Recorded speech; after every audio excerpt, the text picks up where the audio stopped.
അവർക്കത് ഒട്ടും കൺവിൻസിങ് ആയില്ല. എന്നെ അവർ റിക്രൂട്ട് ചെയ്തില്ല.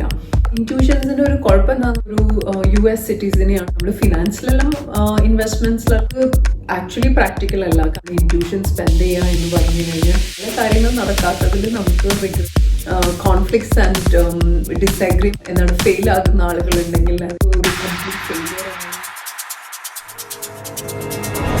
ആണ്. Welcome back to another topic discussions. അപ്പോൾ ഇന്ന് ഒരു ചെറിയൊരു എക്സ്പീരിയൻസ് ഷെയർ ചെയ്യാമെന്ന് വിചാരിച്ചു. ഞാൻ ഒരു ഇൻ്റർവ്യൂ ടിപ്സിനെ പറ്റിയിട്ട് എന്താണ് പറയുക, ടെലി ഇൻ്റർവ്യൂസിന് മുന്നേ എങ്ങനെ പ്രിപ്പയർ ചെയ്യണം എന്നതിനെ പറ്റിയിട്ടൊരു വീഡിയോ ചെയ്തിട്ടുണ്ട്. അതെല്ലാവരും പോയി കാണണം. അപ്പോൾ മീൻ വൈൽ എനിക്ക് എൻ്റെ ഒരു എക്സ്പീരിയൻസ് ഓർമ്മ വന്നു. ഞാൻ ഇൻ്റർവ്യൂവിൽ ഫെയിലായ ഒരു എക്സ്പീരിയൻസ് എനിക്കത് ഇവിടെ ഷെയർ ചെയ്യണം എന്ന് തോന്നി. കാരണം അതെനിക്കൊരു ഭയങ്കര യുണീക്ക് എക്സ്പീരിയൻസ് ആയിട്ട് തോന്നിയിരുന്നു അന്ന്. അപ്പോൾ അതുകൊണ്ട് എനിക്കിതിവിടെ ഷെയർ ചെയ്യണം എന്ന് തോന്നി. ഇതെൻ്റെ ഇനീഷ്യൽ ഇൻ്റർവ്യൂസ് ഒന്നുമല്ല കേട്ടോ. ഇത് കുറേ വർഷങ്ങൾ കഴിഞ്ഞിട്ട് അറ്റൻഡ് ചെയ്തിട്ടുള്ള ഒരു ഇൻ്റർവ്യൂവിലാണ്. മീൻസ് കുറേ വർഷത്തെ എക്സ്പീരിയൻസ് കഴിഞ്ഞിട്ട് അറ്റൻഡ് ചെയ്ത ഒരു ഇൻ്റർവ്യൂ ഫെയിലായ ഒരു സ്റ്റോറിയാണ് ഇത്. അപ്പോൾ എനിക്കിത് തോന്നുന്നു പലർക്കും അതൊരു ഇൻട്രസ്റ്റിംഗ് ആയിട്ട് തോന്നും. എനിക്കിത് ഭയങ്കര ഇൻട്രസ്റ്റിംഗ് ആണ്. എനിക്ക് കേൾക്കുന്നവർക്ക് ഇത് എത്രമാത്രം ഇൻട്രസ്റ്റിംഗ് ആണ് എന്ന് എനിക്ക് ഉറപ്പില്ല. ബട്ട് സ്റ്റിൽ എനിക്കിതിവിടെ ഒന്ന് ഷെയർ ചെയ്യണം എന്ന് തോന്നി. കാരണം ഒരു യുണീക്ക് സ്റ്റോറി, എൻ്റെ എക്സ്പീരിയൻസിൽ എനിക്കിത് വളരെ യുണീക്കായിട്ട് തോന്നിയ ഒരു സ്റ്റോറിയാണ്. അതുകൊണ്ടാണ് കേട്ടോ ഇതിവിടെ ഷെയർ ചെയ്യുന്നത്. അപ്പോൾ വളരെ എന്താ പറയുക, വളരെ ഒരു ഇൻ്റർനാഷണൽ ആയിട്ടുള്ളൊരു ബ്രാൻഡ്, അവരുടെ ഒരു ഫസ്റ്റ് ഓർഗനൈസേഷൻ ഒരു സ്പെസിഫിക് കൺട്രിയിൽ പുതിയതായിട്ട് തുടങ്ങാൻ പോവുകയാണ്. അപ്പോൾ ഇത് വളരെ ഫേമസ് ആയിട്ടുള്ള ഒരു ബ്രാൻഡാണെന്ന് ഞാൻ പറഞ്ഞു കഴിഞ്ഞാൽ നിങ്ങൾക്ക് മനസ്സിലാവും. അതുകൊണ്ട് ഞാൻ പറയുന്നില്ല ഇത് ബ്രാൻഡാണെന്ന്. അങ്ങനെ അവർ ടെലി ഇൻ്റർവ്യൂ കഴിഞ്ഞു. എന്നിട്ട് അവർ പേഴ്സണൽ ഇൻ്റർവ്യൂവിന് വേണ്ടി വിളിച്ചു. അപ്പോൾ അവർ പറഞ്ഞിട്ടുണ്ടായിരുന്നു രാവിലെ മുതൽ ഈവനിങ് വരെയുള്ള ലെങ്തി പ്രോസസ്സാണ്, അപ്പോൾ നിങ്ങൾ പ്രിപ്പയർഡ് ആയിട്ട് വരണം എന്ന് പറഞ്ഞിട്ടുണ്ടായിരുന്നു. ഞാൻ പോയി ഒരുപാട് ടെസ്റ്റുകൾ ഉണ്ടായിരുന്നു, പ്രീ സ്ക്രീനിങ് ഉണ്ടായിരുന്നു, അങ്ങനെ കുറേ ഇവാലുവേഷൻസ് ഉണ്ടായിരുന്നു. അങ്ങനെ എല്ലാ റൗണ്ടും കഴിഞ്ഞു. എനിക്ക് തോന്നുന്നു ഓൾമോസ്റ്റ് 3 PM ഒക്കെ ആയപ്പോഴാണ് ഫൈനൽ ഇൻ്റർവ്യൂ സ്റ്റേജിൽ എത്തുന്നത്. അങ്ങനെ ഫൈനൽ ഇൻ്റർവ്യൂ സ്റ്റേജിൽ അവരുടെ group VP of HR final ഇൻ്റർവ്യൂവിൽ മീറ്റ് ചെയ്യേണ്ടത്. അവരുമായിട്ടുള്ള ഡിസ്കഷനിൽ അപ്പോൾ ഇരിക്കുന്ന സമയത്ത് അവർ കുറച്ച് ബേസിക് ആയിട്ടുള്ള ക്വസ്റ്റ്യൻസ് എല്ലാം ചോദിച്ചു. അത് കഴിഞ്ഞിട്ട് അവർ എന്നോട് ചോദിച്ചു, നിങ്ങളൊരാളെ ഹയർ ചെയ്യാൻ പോവുകയാണെങ്കിൽ അയാളെ എല്ലാ ക്വാളിഫിക്കേഷൻസും എല്ലാ റിക്വയർമെൻറ്റ്സും മീറ്റ് ചെയ്യുന്നുണ്ട്, പക്ഷെ നിങ്ങളുടെ ഇൻറ്റ്യൂഷൻ പറയുന്നു നിങ്ങളുടെ ഇൻറ്റ്യൂഷൻ പറയുന്നു അയാൾ ഒരു മാച്ച് അല്ല, അല്ലെങ്കിൽ അയാൾ നിങ്ങളുടെ കമ്പനി ജോയിൻ ചെയ്യില്ല, അല്ലെങ്കിൽ എന്തെങ്കിലും ഒരു മിസ്ഹാപ്സ് അല്ലെങ്കിൽ എന്തെങ്കിലും ഒരു ഇഷ്യൂ വന്നിട്ട് അയാൾക്ക് ജോബ് ടേക്കപ്പ് ചെയ്യാൻ പറ്റില്ല, അതുകൊണ്ട് നിങ്ങളുടെ ഈ റിക്രൂട്ട്മെൻറ്റ് ടൈം എല്ലാം വേസ്റ്റ് ആകും എന്ന് നിങ്ങളുടെ ഇൻറ്റ്യൂഷൻ പറയുന്നു. ബട്ട് അതർവൈസ് എല്ലാ റിക്വയർമെൻറ്റ്സും അയാൾ ഓൾറെഡി ഫിൽ ചെയ്യുന്നുണ്ട്. ഇങ്ങനെയുള്ള ഒരു കാൻഡിഡേറ്റിനെ നിങ്ങൾ റിക്രൂട്ട് ചെയ്യുമോ, അതോ നിങ്ങളുടെ ഇൻറ്റ്യൂഷൻ ലിസൺ ചെയ്യുമോ എന്ന് ചോദിച്ചു. അപ്പോൾ എന്നോട് ഇതാണ് ചോദിച്ചത്. അപ്പോൾ എൻ്റെ പേഴ്സണൽ എക്സ്പീരിയൻസ് വെച്ചിട്ട് ഞാൻ പറഞ്ഞു, ഞാൻ എൻ്റെ HR policy and procedures and അതിലെല്ലാ റിക്വയർമെൻറ്റ്സും മാച്ച് ആയിട്ടുണ്ട് ആൻഡ് ടെസ്റ്റ് എല്ലാം പാസ്സായിട്ടുണ്ട്, എല്ലാ റിക്വയർമെൻറ്റ്സും ഫില്ലിംഗ് ആണെങ്കിൽ ഞാൻ അയാളെ കൺസിഡർ ചെയ്യും. എൻ്റെ ഇൻറ്റ്യൂഷന് ഈ റിക്രൂട്ട്മെൻറ്റിന് വേണ്ടിയിട്ട് ഇൻവെസ്റ്റ് ചെയ്യില്ല. എൻ്റെ പേഴ്സണൽ റിക്വയർമെൻറ്റ്സിന് അല്ലെങ്കിൽ എൻ്റെ ഫിനാൻഷ്യൽ ഇൻവെസ്റ്റ്മെൻറ്റ്സ് അല്ലെങ്കിൽ കമ്പനിയുടെ റിലേറ്റഡ് ഫിനാൻഷ്യൽ ഇൻവെസ്റ്റ്മെൻറ്റ്സ് അങ്ങനെയുള്ള കാര്യങ്ങൾക്ക് വേണ്ടിയിട്ടാണ് ഞാൻ കൂടുതൽ ഇൻറ്റ്യൂഷൻസ് യൂസ് ചെയ്യാറുള്ളൂ. റിക്രൂട്ട്മെൻറ്റ് ഞാൻ ഡെയിലി ഒരുപാട് ആളുകളെ ഇൻ്റർവ്യൂ ചെയ്യുകയും ഓൺബോർഡിങ് ചെയ്യുന്നത് കൊണ്ട് എല്ലാ കാൻഡിഡേറ്റ്സിനും ഇൻറ്റ്യൂഷൻസ് യൂസ് ചെയ്യുന്നത് പ്രാക്ടിക്കൽ അല്ല. ആൻഡ് ഒരു foolproof HR policy and procedures പ്ലേസിലുണ്ടെങ്കിൽ നമുക്ക് അധികം ഇൻറ്റ്യൂഷൻസിൽ ടൈം ഇൻവെസ്റ്റ് ചെയ്യേണ്ട ആവശ്യമില്ല എന്നൊക്കെയാണ് ഞാൻ കൊടുത്ത ആൻസർ. അവർക്കത് ഒട്ടും കൺവിൻസിങ് ആയില്ല. അതുകൊണ്ട് തന്നെ എന്നെ അവർ റിക്രൂട്ട് ചെയ്തില്ല. അപ്പോൾ പിന്നെ ഞാൻ വന്നിട്ട് കുറച്ച് റിസർച്ച് ചെയ്ത് നോക്കി എന്താണ് ഈ HR ഇൻറ്റ്യൂഷൻ എന്ന് പറഞ്ഞു കഴിഞ്ഞാൽ നമ്മുടെ മനസ്സിൽ തോന്നുന്ന കാര്യങ്ങളാണ് കേട്ടോ.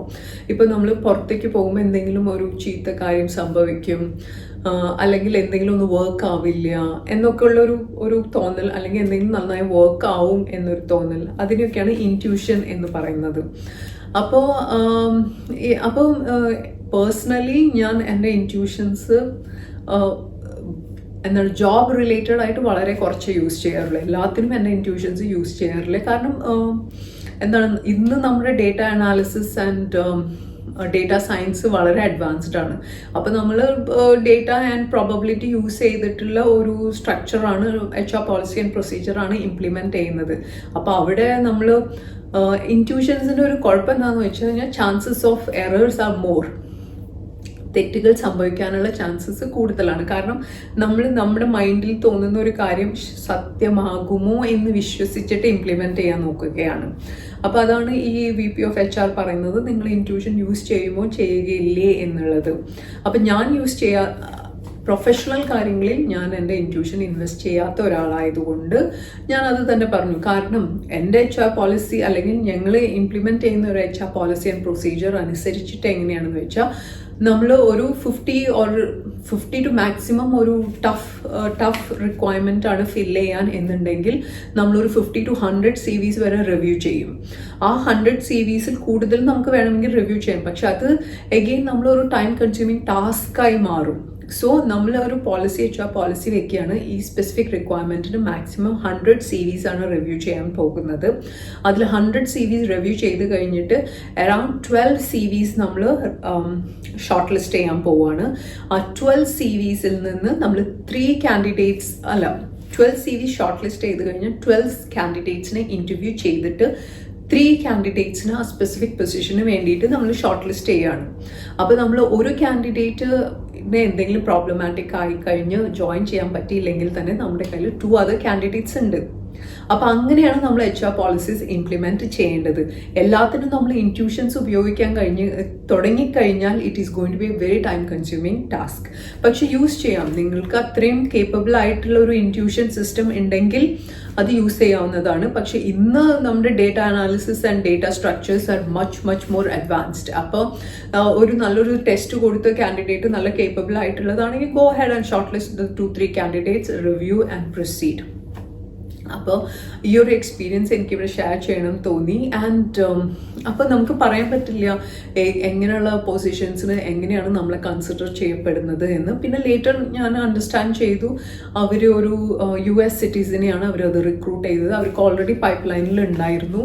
പിന്നെ അവർക്ക് ഈ കോട്ട ലൈക്ക് ഏതൊരു ഓർഗനൈസേഷനിലുള്ളതുപോലെ ഇത്രയും കാൻഡിഡേറ്റ്സിനെ റിക്രൂട്ട് ചെയ്യണം എന്നുള്ളത് ഒരു നിർബന്ധമായിട്ടുള്ള ഒരു സിറ്റുവേഷൻ ആയതുകൊണ്ട് അവരങ്ങനെ ഒരുപാട് കാൻഡിഡേറ്റ്സിനെ റിക്രൂട്ട് മീൻസ് ഇൻ്റർവ്യൂ ചെയ്ത് വെക്കുകയായിരുന്നു. അവർക്ക് ഓൾറെഡി അവരുടെ റെഫറൻസിലുള്ള ഒരു US സിറ്റീസിനെ അവർ ഓൾറെഡി ഷോർട്ട് ലിസ്റ്റഡ് ആയിരുന്നു എന്നുള്ളത് എനിക്ക് പിന്നീട് അറിയാൻ കഴിഞ്ഞു. അപ്പോൾ ഇങ്ങനെയൊക്കെയുള്ള സിറ്റുവേഷൻസ് കോർപ്പറേറ്റിൽ വളരെ സാധാരണമായിട്ട് നടക്കുന്നത് തന്നെയാണ്.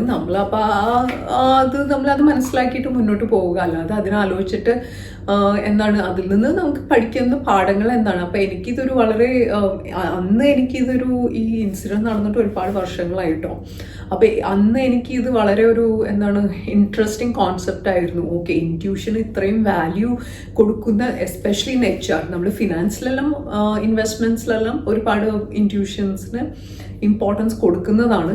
HR ഇൻറ്റ്യൂഷൻസിന് ഇത്രയും ഇമ്പോർട്ടൻസ് കൊടുക്കുന്ന സീനിയർ മാനേജേഴ്സ് അത് ആക്ച്വലി പ്രാക്ടിക്കൽ അല്ല. കാരണം especially for A large organisation ഒരുപാട് ആളുകളെ റിക്രൂട്ട് ചെയ്യുന്ന ടൈമിൽ എല്ലാ കാൻഡിഡേറ്റ് ഇൻ്റർവ്യൂസിനും നമ്മൾ ഇൻറ്റ്യൂഷൻ സ്പെൻഡ് ചെയ്യുക എന്ന് പറഞ്ഞു കഴിഞ്ഞാൽ ഇറ്റ് ഈസ് ഒരു പ്രാക്ടിക്കൽ ആയിട്ടുള്ള കാര്യമല്ല. അപ്പോൾ ചില കാര്യങ്ങൾ നടക്കാത്തതിൽ നമുക്ക് റിഗ്രറ്റ് ചെയ്യേണ്ട കാര്യമില്ല. ഒരു പക്ഷെ അത് നടന്നിരുന്നെങ്കിൽ ഒരുപാട് ഒരുപാട് കോൺഫ്ലിക്ട്സ് ആൻഡ് ഡിസഗ്രിമെൻറ്റ്സ് നടക്കുന്ന ഒരു സിറ്റുവേഷൻ ആകാനും ചാൻസ് ഉണ്ടായിരുന്നിരിക്കാം.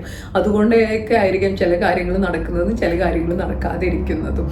അപ്പോൾ എനിക്ക് എൻ്റെ എക്സ്പീരിയൻസ് ഇവിടെ ഒന്ന് ഷെയർ ചെയ്യണം തോന്നി.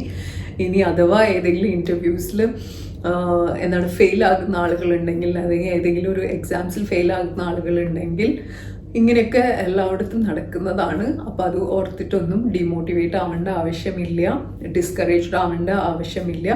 ഇതൊക്കെ എല്ലാവരുടെ ലൈഫിലും നടക്കുന്ന സിറ്റുവേഷൻസ് ആണ്. സോ ലേൺ ഫ്രം ഇറ്റ്, അത്രയേ ഉള്ളൂ. we either learn from a situation or we succeed in a situation എന്നാണ് പറയപ്പെടുന്നത്. അപ്പോൾ നമുക്ക് ഈ സിറ്റുവേഷൻസിൽ നിന്ന് എന്ത് പഠിക്കാൻ കഴിയുന്നുണ്ടോ, അല്ലെങ്കിൽ നമ്മൾ നമ്മൾ സക്സസ് ആവുന്നുണ്ടോ എന്നുള്ള 2 ഓപ്ഷൻസേ വെക്കേണ്ടതുള്ളൂ. അല്ലാതെ ഒരു കംപ്ലീറ്റ് ഫെയിലിയർ ആണ്, അങ്ങനെ ഒരു സിറ്റുവേഷൻ നടന്നത് കൊണ്ട് കംപ്ലീറ്റ് എൻ്റെ എല്ലാം പോയി അങ്ങനെയൊന്നും ചിന്തിക്കേണ്ട ആവശ്യമില്ല. ലൈക്ക് ആ സിറ്റുവേഷനിൽ നിന്ന് നമുക്ക് പഠിക്കാനുള്ള കാര്യങ്ങൾ പഠിച്ച് മുന്നോട്ട് പോവുക. ഓക്കെ, അപ്പോൾ പിന്നെ നമ്മളുമായിട്ട് മാച്ച് ആവുന്ന സിറ്റുവേഷൻസ് നമുക്ക് വരും. ആൻഡ് അപ്പോൾ ഇതൊന്നും അത്ര വലിയ കാര്യമാക്കി എടുക്കേണ്ട ആവശ്യമില്ല എന്നാണ് എനിക്കിവിടെ പറയാനുള്ളത്. Okay, so thank you for your time here and until we meet next time. By.